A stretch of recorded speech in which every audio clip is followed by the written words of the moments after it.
Oke. Demikian. Ini kan posisi Pak Jokowi sudah tidak lagi menjabat sebagai kepala negara, Mas Roy. Kenapa kok kemudian masih dikejar-kejar juga urusan ijazah palsu ini di mata Anda, Mas? Apa yang mau Anda kejar sesungguhnya? Jangan lupa, dia melaporkan katanya selaku warga negara biasa.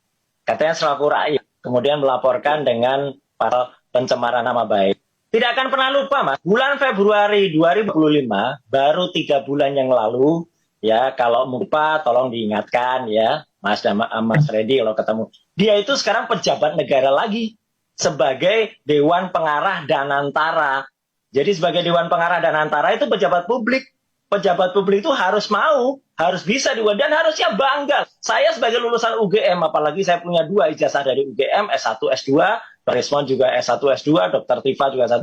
Kami sangat bangga dengan ijazah kami, gitu. Dan kami sangat terbangga-bangga, gitu. Bukan malah terhina-hina, gitu loh. Apa ada orang yang lulus susah di atas Gajah Mada yang sangat terkenal, kemudian merasa sehina-hinanya. Kalau kami sebangga-bangganya, Mas Tifa. Jadi ini paradok banget lah gitu. Jadi artinya dia masih pejabat negara gitu. Jadi ada orang pejabat negara sesuai dengan Undang-Undang Keterbukaan Informasi Publik. Tapi ini tuduhannya menghina diri Pak Jokowi loh. Terasa terhina Pak Jokowi dengan tuduhan-tuduhan semacam ini. Gimana merespon itu, Mas Roy?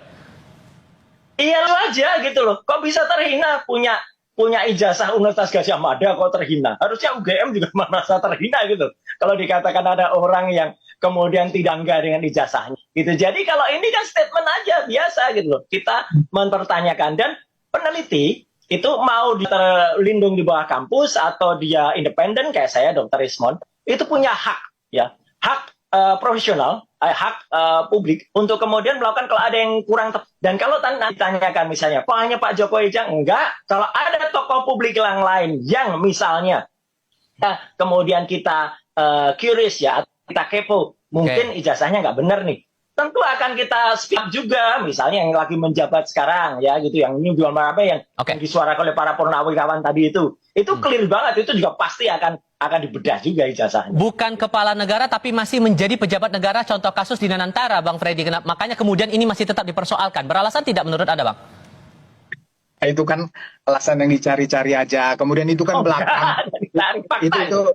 Itu kan belakangan Dewan Pengarah nggak ada hubungannya lah dengan perkara ini. Jadi begini, ya silahkan nanti Mas Roy dan kawan-kawan melakukan pembelaannya, silahkan. Pak Jokowi bukan merasa terhina bahwa dia alumni UGM, justru dia sangat bangga. Itu yang membuat dia menjadi pada posisi presiden 2 periode, dan ijazah itu yang dipergunakannya yang membuat dia merasa terhina, sehina-hinanya, martabatnya, kehormatannya diserang adalah ketika ijazah yang dia pergunakan, dia peroleh itu dengan sebaik-baiknya itu dia pergunakan untuk menjadi presiden 2 periode dikatakan palsu. Kemudian terus-menerus itu dibangun narasi-narasi seolah-olah Pak Jokowi ini telah menggunakan ijazah itu untuk menjadi wali kota, gubernur, presiden ya, dengan dasar-dasar atau ijazah yang tidak benar. Itu narasi itu di publik menjadi gaduh, itu yang membuat Pak Jokowi menjadi terhina dan melapor, bukan karena beliau alumni UGM. Jangan dibolak-balik, Mas Roy. Oke, gimana Mas Roy? Nah, artinya itu fakta kami pun dari UGM itu ya justru malah merasa bangga kalau misalnya ada ijazah kami. Dan antara belakangan bukan ya, saya ingat betul ya, saya bukan